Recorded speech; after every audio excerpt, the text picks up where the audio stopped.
오늘 이 말씀은 상이 있다는 것입니다.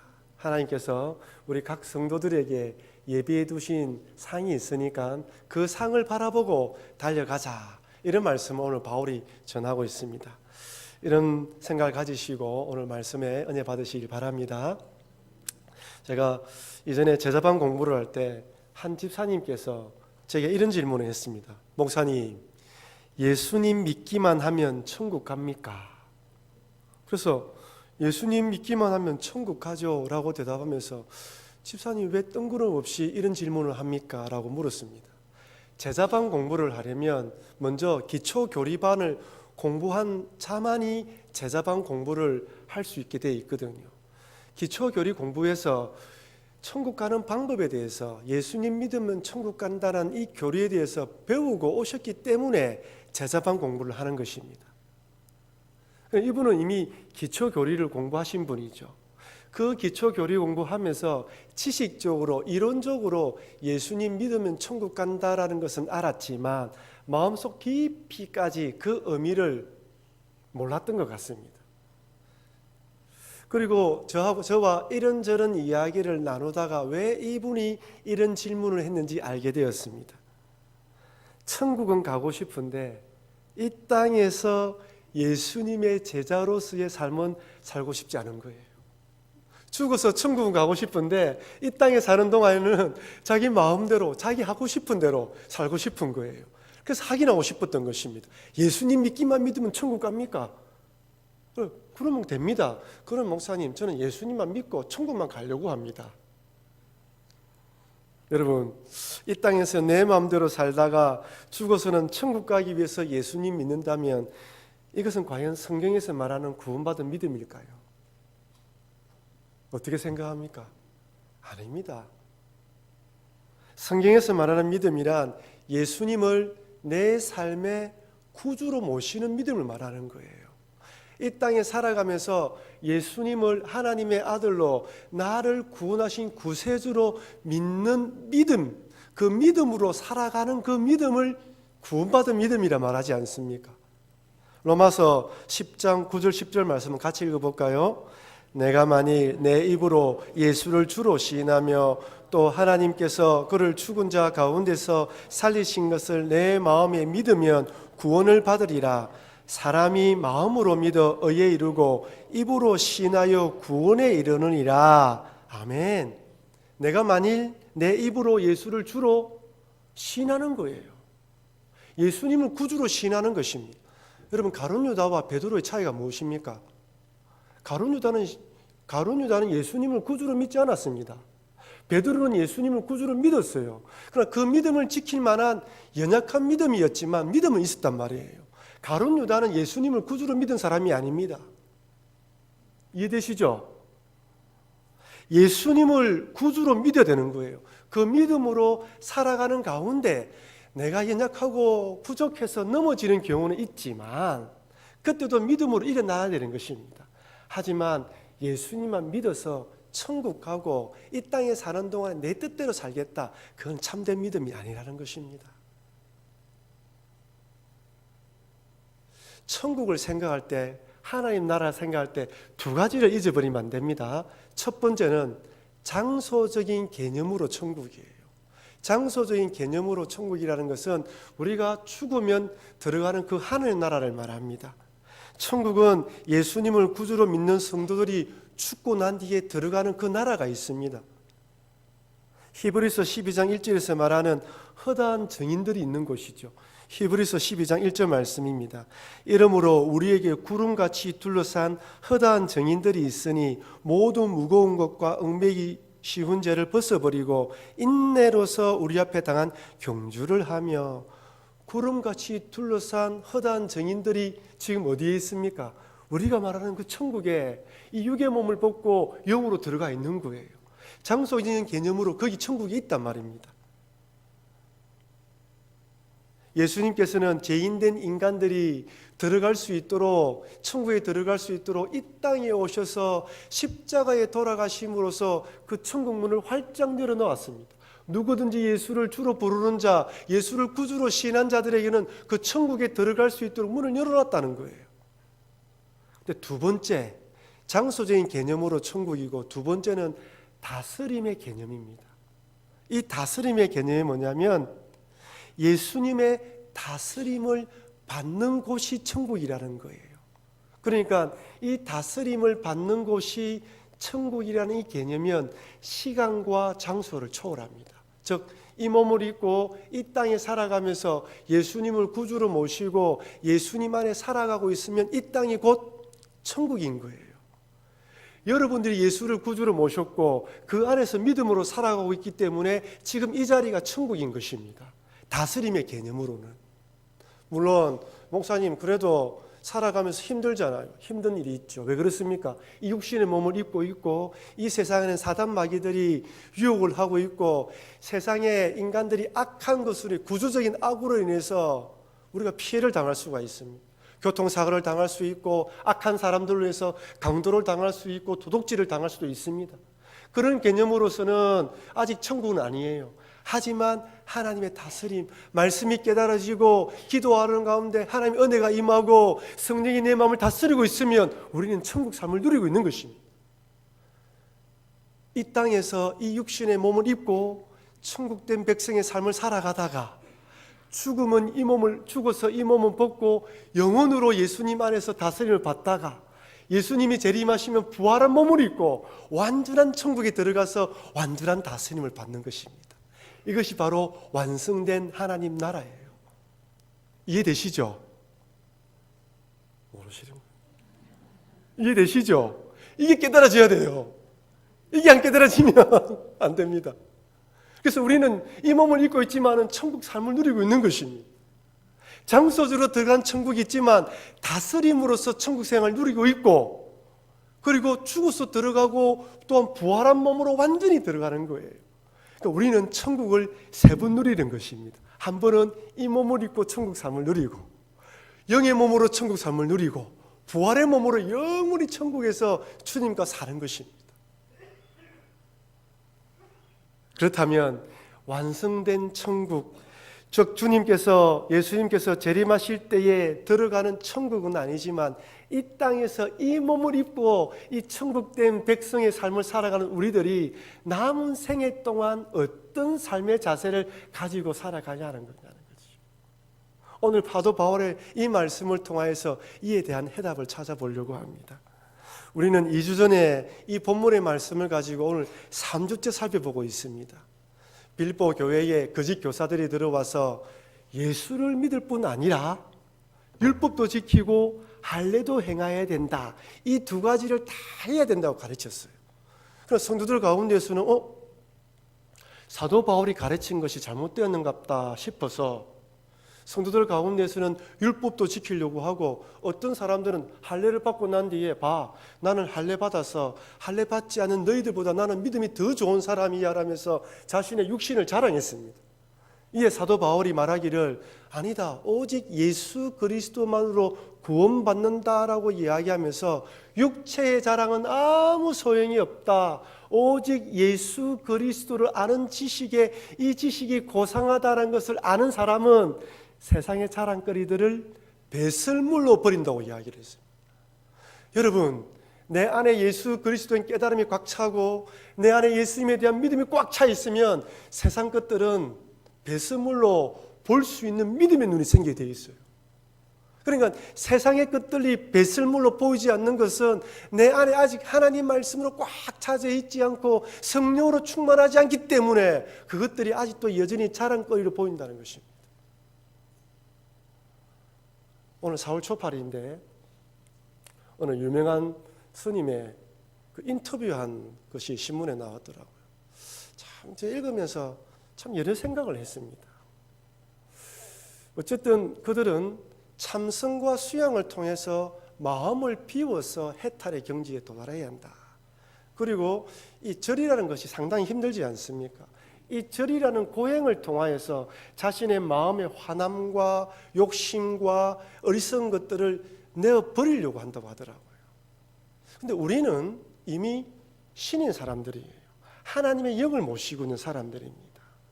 우리는 하나님의 영을 모시고 있기 때문에 그 하나님의 영과 깊은 교제를 통하여 그 마음의 교제를 통하여 우리는 이미 불교에서 말하는 해탈의 경지에 도달한 사람들이에요.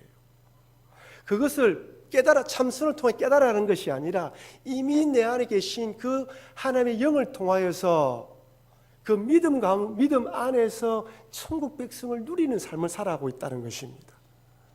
살아가면서 내 안에 예수님과 믿고 성령과 교제하며 살아가는데, 살아가면서 아직도 이 몸을 입고 있기 때문에 나도 모르게 본능대로 살아가고 욕심이 솟아오를 때는 기도하면서 내 육신을 쳐는 거예요.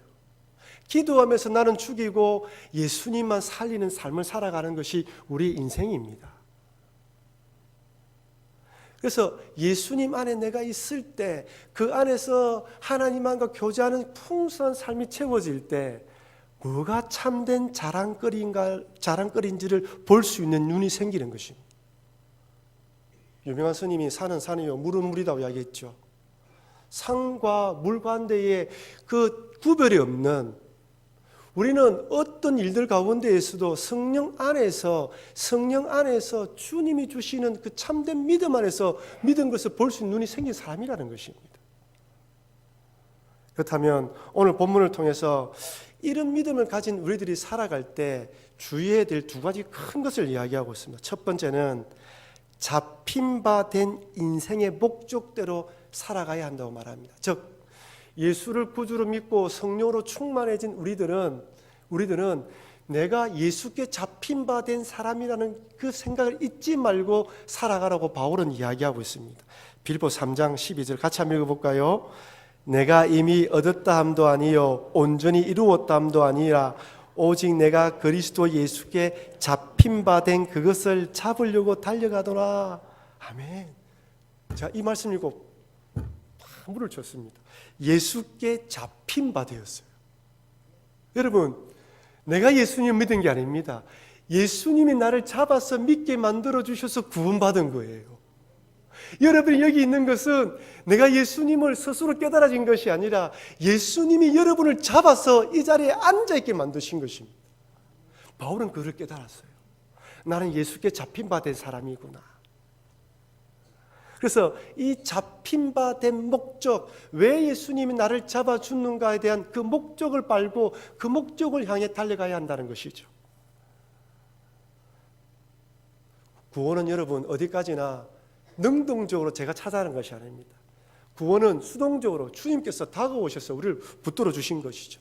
마치 그리스도인을 박해하기 위해서 다메섹으로 가던 사도 바울에게 예수님이 나타나셔서 내가 박해하는 예수라고 말씀하시면서 예수님을 보여주셨던 것, 예수님이 스스로 보여주시면서 바울이 예수님 믿었던 것처럼 우리들도 내 인생의 뜻대로, 내 계획대로, 내 마음대로 살아가고 있는 우리 인생 가운데에 주님이 어느 날 불현듯 찾아오셔서 예수님 믿게 만들어주시고 이 자리에 있게 만들어주신 것입니다. 제가 이 자리에 서서 주일마다 설교할 때마다 우리 성도님들의 얼굴을 보면 야, 저분이 오늘 이 자리에 저렇게 앉아있는 것은 기적이다, 기적. 이것은 여러분과 저도 마찬가지지 않습니까? 예수님이 붙들어주지 않았다면 이 자리에 있을 수 있는 분들이 아무도 없습니다. 4월 초파일 날 어느 산에 어느 절에서 어디 있을지 아무도 몰라요. 그러니 여러분 한번 따라합시다. 나는 예수님께 잡힌 바 된 인생이다. 이것을 잊지 마시고 잡힌 바 된 인생으로 살아가시는 여러분과 제가 되길 주의 이름으로 축원합니다. 내가 잡힌 바 된 인생이라는 깨달은 사람은 두 가지를 잊어버리면 안 됩니다. 첫 번째는 완전한 믿음에 도달할 때까지 달려가야 합니다. 완전한 믿음, 완전한 구원. 내가 이미 얻었다 함도 아니요 온전히 이루었다 함도 아니다. 이 말이 무슨 말입니까? 아직 완전한 구원, 완전한 믿음에 도달하지 않았다는 것이죠.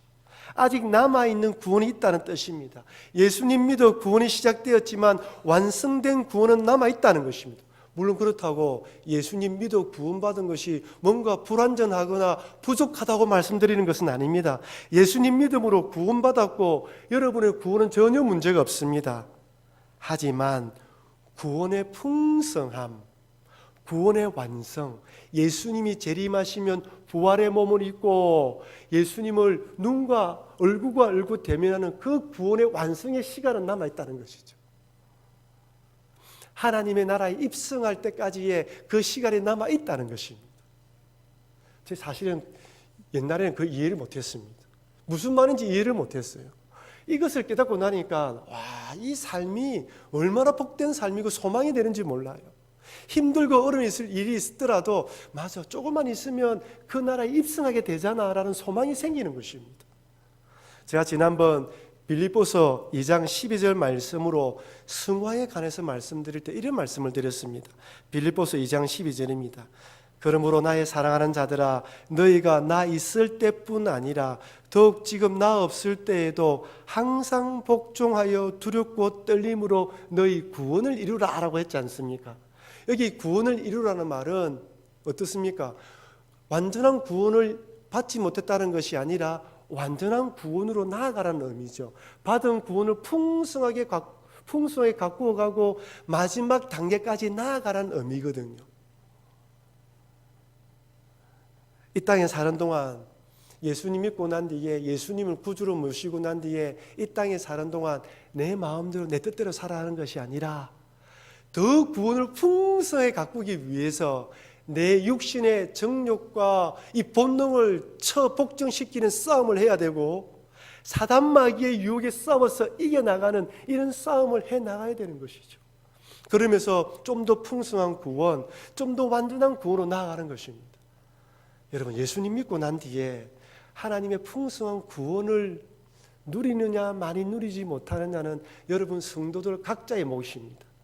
천국은 침노하는 자의 것이라고 말씀했는데 그 천국의 풍성한 삶을 많이 누리는 사람은 더 갈급하고 자신을 복종시키면서 나아가면 나아갈수록 그 천국의 풍성함을 더 많이 누리게 돼 있어요.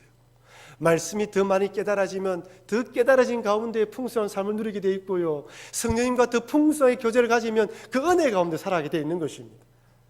그러나 이 땅에 살아가면서 내 육신이 연약하기 때문에 난 아직도 세상이 좋았어라고 생각하는 사람은 그만큼밖에 풍성을 못 누리고 살아가는 것입니다. 그러나 여러분, 풍성한 구원, 완전한 구원이 남아있다는 것을 잊지 마시고 그 믿음을 향하여, 그 구원을 향하여 최선을 향해 달려가시는 여러분과 제가 되길 주의 이름으로 축원합니다. 완전한 구원이 남아있습니다. 두 번째는 예수님께 붙잡힌 바 된 성도는 각자에게 주신 사명을 잘 감당해야 돼요. 하나님께서는 성도들을 구원하시고 난 뒤에 각자 이제 알아서 살아가라. 내가 구원해 줬으니까 너희 마음대로 살아가라고 하지 않았습니다.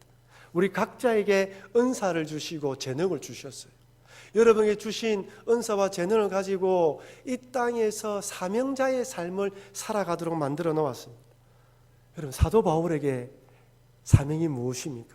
예수님께서 그를 붙잡고 난 뒤에 완전한 구원으로 나아가도록 만들고 난 뒤에 또한 사명을 주셨죠. 그 사명이 무엇입니까? 이방인의 사도가 되는 것입니다. 사도 바울이 예수님을 딱 만나고 난 뒤에 그 강한 빛을 보고 난 뒤에 눈이 보이지 않았습니다. 사흘 동안 눈이 보이지 않는 상태에 있을 때 예수님이 아나니아에 찾아가서 아나니아를 바울에게 보내면서 그를 안수하여 눈을 뜨게 만들어 주라고 이야기를 합니다. 그때 예수님이 아나니아에게 이렇게 말합니다. 사도행전 9장 15절입니다. 주께서 이르시되 가라, 이 사람은 내 이름을 이방인과 임금들과 이스라엘 자손들에게 전하기 위하여 택한 나의 그릇이라. 분명한 사명이 있었습니다. 여러분, 사도 바울에게만 이런 사명을 주었을까요? 저같이 목사가 되는 사람들에게만 사명을 주는 것입니까? 선교사로 나가는 자들에게만 사명을 주시는 것 아닙니다. 여러분들이 어떤 직장, 어떤 사업, 어떤 이웃, 어떤 곳에 있든지 그 자리에 있는 그 자체가 예수님께서 여러분들에게 사명을 주신 것입니다. 여러분들의 그 직업, 그 직장을 통하여서 여러분들만이 그분들을 만날 수 있습니다. 저는 그분들을 만날 수가 없어요. 어떤 분들은 남의 이야기를 잘 잘 듣는 은사가 있는 분이 있고, 또 어떤 분은 입으로 말을 통하여서 사람을 위로하는 사람이 있습니다. 손으로 잘 섬기는 사람, 어떤 사람은 호주머니에 돈을 잘 푸는 사람이 있고요. 다양한 은사를 가지고 다양한 방법으로 사람들을 섬겨서 그 사람들이 예수님을 알아가고 하나님께 영광 돌리는 것이 우리의 사명입니다. 불교에서도 아마 다른 종교에서도 이런 예화가 많이 있다고 하는데, 어떤 분이 각색을 했는지 잘 모르겠지만 이런 예화가 있습니다. 어느 분이 사고를 당하여서 이 목뼈가 부러지면서 하반 이 목 밑으로 전신마비가 된 것이죠. 목만 움직이고 웃고 이제 먹을 수 있는 정도가 되었습니다. 여러분, 오늘 몸의 한 부분만 장애가 와도 참 그 장애를 받아들이기가 쉽지 않지 않습니까? 전신마비가 되었으니 얼마나 힘들겠습니까? 이번에 말이 더 참 기가 막힌, 죽고 싶어도 목을 맬 수가 있나? 내 손으로 약을 먹을 수가 있나? 죽지도 못하는 거예요. 죽지도 못하는 인생, 버러지 같은 인생, 이래 살아서 뭐 하겠나? 매일 나날이 죽고 싶은 것이죠. 먹고 싶지 않다고 악을 쓰고 버텨도 입을 벌려 먹이니까 먹을 수밖에 없는 인생. 근데 이분이 어떻게 은혜를 받아가지고 하나님의 은혜를 받고 은혜를 받고 살아야 되겠다라는 감동을 받았다고 합니다. 그런데 살아야 되겠다라고 생각을 했는데, 그렇다면 하나님께서 나를 이렇게 전신마비로 만드신 것은 뜻이 있을 것인데 나에게는 어떤 사명이 있을까? 사명을 찾지 못하겠다. 할 수 있는 것이 없으니까. 그래서 어느 유명한 목사님을 찾아갔다. 목사님, 저 같은 사람에도 사명이 있습니까? 사명이 있지. 그럼 저는 무슨 일을 할 수 있습니까? 당신이 할 수 있는 것이 무엇이요? 목밖에 움직일 수밖에 없습니다. 아, 그래요? 그러면 환하게 웃어주면 되겠네. 안 그렇습니까? 맞는 말이지 않습니까? 그분이 할 수 있는 것이 환하게 웃어주는 것이지 않습니까? 불교 용어 찾아보니까 이걸 안시라고 하더라고요. 안시.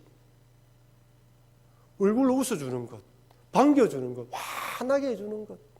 닉 부이치치 같은 사람은 그런 장애의 몸을 입고도 얼마나 많은 사람들에게 위로와 희망을 줍니까? 이것이 사명입니다. 여러분, 여러분들 각자에게 예수님은 여러분을 부르셔서 여러분 사명을 주셨습니다. 여러분들만이 가지고 있는 특징이 있고, 여러분들만이 가지고 있는 은사가 있고, 여러분들이 할 수 있는 일만 있어요. 그래서 여러분들을 그 가정에, 그리고 그 직장에, 우리 교회에, 그 부서에 이 직분을 주셔서 그 사명을 감당하라고 만들어 주신 줄 믿으시길 바랍니다. 여러분, 이것이 사명입니다. 두 번째로, 성도가 이 땅을 살아갈 때 뒤에 있는 것은 잊어버리고 앞에 있는 것은 잡으려는 자세로 나아가야 됩니다. 한번 따라할까요? 뒤에 있는 것은 잊어버리고 앞에 있는 것은 잡으려는 자세로 나아가자.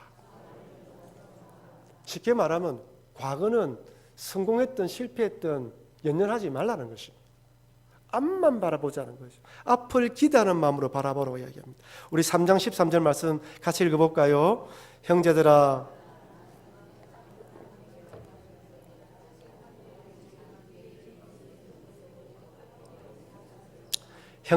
나는 아직 내가 잡은 줄로 여기지 아니하고 오직 한 일, 즉 뒤에 있는 것은 잊어버리고 앞에 있는 것을 잡으려고.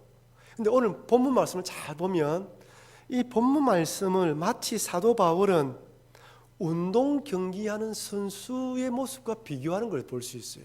여기 나와 있는 단어들이 헬라어 원문을 살펴보면 경기 때 사용되는 단어가 많이 있습니다. 오늘 12절 말씀에 달려가노라라는 헬라어 뜻도 어떤 사람이나 사물을 잡으려고 재빨리 달려가는 형상을 말하고 있어요. 그 13절에 또 잡으려고라는 헬라의 뜻도 몸을 앞으로 굽힌 채 무언가 움켜 잡으려고 손을 내미는 걸 말합니다. 이거 다 운동 경기에서 이렇게 마지막에 손을 잡으려고 하는 걸 다 말하는 것이거든요. 그러니까 바울은 오늘 본문의 말씀을 통하여 성도의 삶을 경기장에서 경기하는 선수의 모습과 비교하고 있는 거예요. 이처럼 믿음의 경주를 하는 성도는 뒤에 있는 것을 잊어버려야 된다는 것입니다. 이 말이 무엇이냐면 운동하는 선수 한번 보십시오. 유도든 태권도든 32강, 16강, 8강, 4강 결승을 올라갑니다. 경기를 할 때 유도나 태권도는 패자 부활전이 있습니다. 그죠? 선수들이 예선 경기를 할 때 첫 경기나 두 번째 경기에서 이기든 지든 이겼을 때에는 교만하지 않고 자만하지 않고 마음을 잘 다스려야 되고, 진다 하더라도 주눅들지 않고 패자 부활전 때 자기 마음을 잘 다스리면 얼마든지 다음 경기 올라갈 수 있습니다. 그런데 이겨서 교만하다 생각되면 그 다음 경기에서 이 마음을 잡지 못하면 한판승으로 넘어질 수가 있잖아요. 이런 의미에서 성도들이 믿음의 경주를 할 때 때로는 살아가다가 넘어지기도 하고 실패할 때도 있지만은 그럼에도 낭망하지 말고, 어떤 일에 승리했다고 교만하지 말고 연연하지 말고, 아직 내 코에 호흡이 남아있기 때문에 남아있는 내 앞에 있는 목표를 향하여 그것을 잡기 위해서 손을 내미는 것처럼 달려가라는 것입니다.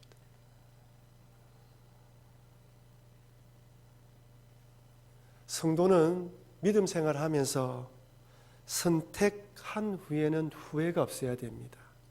한번 따라할까요? 선택한 후에는 후회하지 말자. 사실 이건 제 좌우명 중에 하나입니다. 저는 어떤 일에 결정하고 기도하면서 결정해야 될 때 아주 심각하게 기도하면서 결정하는데, 물건 살 때도 마찬가지죠. 무엇을 살까? 요즘은 이 선택 장애가 많지 않습니까? 이거 뭐 몇 푼 돈 얼마 차이에 성능이 좌우되니까. 근데 딱 선택하고 난 뒤에는 후회하지 않습니다. 어떤 분들도 마찬가지. 누가 와서 묻거나 어떤 것에 대해서 이야기하고 조언하고 난 뒤에 그분이 결정하고 난 뒤에 무조건 잘했다고 이야기를 합니다. 때론 물론 그렇다고 그렇게 선택하고 난 뒤에 100% 잘했다고 말할 수 있는 것들만 생기는 것은 아닙니다. 실패할 때도 있고 잘못 구입할 때도 있고 사놓고 쓰지 못할 때도 있습니다. 하지만 후회하지 않습니다. 이것은 신앙생활도 마찬가지입니다. 우리가 성도들이 기도하면서 어떤 문제를 두고 간절히 기도하면서 어떤 결정을 하잖아요. 사업을 하기 전에, 직장에 들어가기 전에 간절히 기도하면서 그 직장에 들어가고 어떤 일을 결정합니다. 어떤 분들은 기도하면서 그 사업을 했는데 막상 사업을 하다 보니까 변수가 많고 돌발사항이 너무 많은 거예요. 중간에 그만둘 때가 있습니다. 이것이 하나님의 뜻이라 생각하고 그 직장에 들어가는데 막상 일을 하다 보니까 직장 상사와의 관계 속에서 여러 일들 가운데 나한테 적성이 맞지 않아서 당장 그만두고 나오는 경우도 있습니다. 그러면 그렇게 기도하고 그 사업을 하고 직장에 들어간 것이 잘못된 것입니까? 내가 하나님의 응답을 잘못 받은 것입니까? 아닙니다. 하나님의 응답의 결과입니다. 만약에 그 일이 잘못되었다면 하나님께서 이 일을 통하여 나중에는 전화위복으로 삼아주시고 합력하여 선을 이루어 주실 것을 믿어야 하는 것입니다. 이것이 성도의 바른 자세입니다. 여러분, 그렇지 않으면 어떤 선택을 하도 두렵습니다. 내가 믿음으로 결정했다면 그때 내가 믿음이 부족해서 실수한다 할지라도 하나님께서는 그 실수를 통하여서 결국에는 합력하여 선을 이루어 주신다는 것입니다. 로마서 8장 28절 다 같이 한번 읽어볼까요? 우리가 알거니와 하나님을 사랑하는 자 곧 그의 뜻대로 부르심을 입은 자들에게는 모든 것이 합력하여 선을 이루느니라. 아멘. 여러분, 기도하고 선택하고 난 뒤 그 결과는 하나님께 맡겨야 되는 것입니다. 잘한다 하더라도 교만하지 않고 잘못된다 하더라도 주눅들지 않는 것, 이것이 바로 뒤에 있는 것을 잊어버리고 연연하지 않는 거예요. 사도 바울은 이런 믿음이 있었기 때문에 과거의 성공에 대해서 연연하지 않았고 과거의 잘못된 것에 대해서도 힘들어하지 않았던 것입니다. 왜? 합력하여 선을 이루실 하나님을 믿었기 때문이죠. 그래, 오늘 하루 직장에서든 사업에서든 사람 관계에서든 여러 일들 가운데에 무거운 마음, 주님께 미안한 마음으로 이 땅에 이 자리에 오셨다 할지라도 뒤에 것은 잊어버리십시오. 참 우리에게는 이 그리스도인들의 희망이 있는 것이 무엇이냐면 예배 드릴 때마다 매일매일 새로운 도전입니다. 새로운 기회가 주는 거예요. 이 자리에 앉아서 기도하고 나면, 기도하고 하나님께 회개하고 하나님 안에서 해결되어지면 또 새로운 기회가 있는 것입니다. 연연하면 되지 않는 거예요. 주님은 여러분들이 오늘, 아니 이 시간 전까지 어떤 악한 생각, 나쁜 거, 하지 말아야 될 것, 그다음 보지 말아야 될 것, 행하지 말아야 될 것 하고 와서 이 마음에 무거운 마음을 앉아서 기도하고 난 뒤에 돌아간다면 주님은 다 잊어버리고 용서해 주십니다. 그러니까 뒤에 것은 잊어버릴 수 있는 것이죠. 그리고 난 뒤에 앞에 있는 것을 잡으려고 달려가야 됩니다. 3장 14절에서는 이 앞에 있는 것에 대해서 구체적으로 이야기합니다. 표대를 향하여 그리스도 예수 안에서 하나님이 위에서 부르신 부름의 상을 위하여 달려가노라. 손을 내밀어 앞에 것을 잡는데 그것은 부름의 상이라는 것입니다. 너무나 명확하고 확고하게 주어진 것, 각자의 여러분들에게 주어질 것들, 믿음의 경주를 완성한 자들에게 주어지는 이 부름의 상, 그 상이 있다는 믿음을 잊지 말라는 거예요. 여기 이 상이라는 이 헬라어 뜻을 살펴보니까요, 이 믿음의 경주, 이 옛날에 헬라나 그리스 시대에 경기하는 사람들에게 주어지는 그 상을 말합니다. 구체적인 상을 말해요. 하나님은 믿음의 경주를 마친 자들에게 부름에 따라 상을 준다고 말씀하십니다. 근데 특이한 것은 이 땅에서의 상은 한 명 못 받죠. 1등한 사람, 1등한 팀만 받습니다. 서로 경쟁해서 그 경쟁에서 우승한 한 사람, 한 팀에게만 이 상을 주어지는데 우리 성도들에게는 각자 부름받은 자리에서 믿음의 경주를 완성한 자들에게는 누구든지 다 준다는 거예요. 이 땅에 살아가면서 각자의 삶의 형편에서 자신의 육체를 첩복종시키고 수많은 유혹과 미혹 가운데서도 때로 넘어지기도 하지만 또 주님을 의지하여 일어서고 뒤에 있던 것은 잊어버리고 앞에 있는 상을 향하여 달려가는 자들, 그래서 마지막에 내 코에 호흡이 끊어지는 순간 주님 앞에 서는 자들에게는 이 부름의 상을 다 준다는 것입니다. 여러분, 그러니까 얼마나 소망이 됩니까? 각자 주어진 자리에서 최선을 다하는 자들에게 주어지는 이 부름의 상. 그러나 여러분, 이 부름의 상이 있다는 것을 잊지 마시고 그 부름의 상을 바라보면서 뒤에 있던 모든 것들은 잊어버리시고 앞에 있는 이 부름의 상을 향하여 달려가시는 여러분과 제가 되길 바랍니다. 이전에 동영상에 이런 걸 봤습니다. 사이클 대회가 있었는데 이 사이클 대회를 막 마치고 정말 몇십 킬로 되는 거리를 다 달려와가지고 이 1등으로 어느 선수 막 달리고 있었습니다. 결승전을 거의 한 100m 그 정도 놔두고 난 뒤에 보니까 2등, 3등이 쫙 뒤에 쳐져 있거든요. 그러니까 이 선수가 페달을 밟으면서 뒤를 딱 돌아보니까 선수들이 저 멀리 있으니까 야, 이제는 자신이 1등 했다라고 확신이 들었나 봐요. 중간에 달려오면서 손을 놓고 우승 세레모니를 하면서 싹 달려오고 있는 거예요.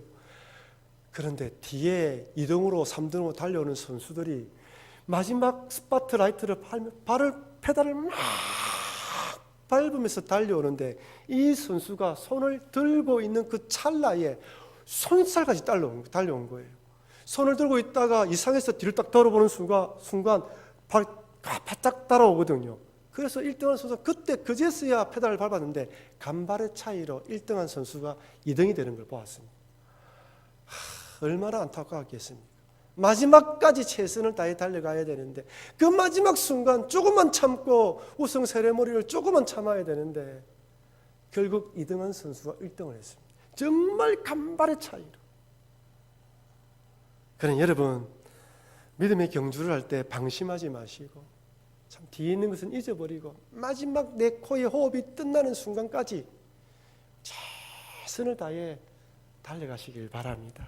사랑하는 성도 여러분, 우리는 예수님을 믿어 구원받은 사람입니다. 믿은 사람들입니다. 예수님을 구주로 모셔서 이 땅에서도 천국 백성된 삶을 살아갈 뿐 아니라 완성된 천국에 들어가서 완성된 구원의 기쁨을 누릴 그런 사람들입니다.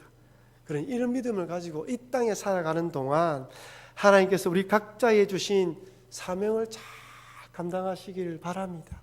아직 완전한 구원, 풍성한 구원이 많이 남아있다는 거 잊지 마시고 말씀을 부지런히 읽으시고 성령님 안에서 풍성한 교제를 누리시고 그 풍성한 교제를 누리다가 이 몸을 벗고 거의 완성된 천국에 들어가시는 여러분과 제가 되길 바랍니다. 아울러 모든 성도는 믿음의 경주를 해야 된다는 거 잊지 마시고 이 육신을 쳐서 복종시킬 뿐 아니라 모든 사단 마귀의 유혹과 이런 미혹들을 싸워 이겨나가고 그러면서 뒤에 있던 것은 다 잊어버리고 그 부름의 상을 향하여 힘껏 마지막까지 최선을 다해 달려가셔서 주님 앞에 섰을 때 다 같이 잘했다 충성된 종아라고 칭찬받으시는 우리 모든 성도님 되시기를 주의 이름으로 축원합니다.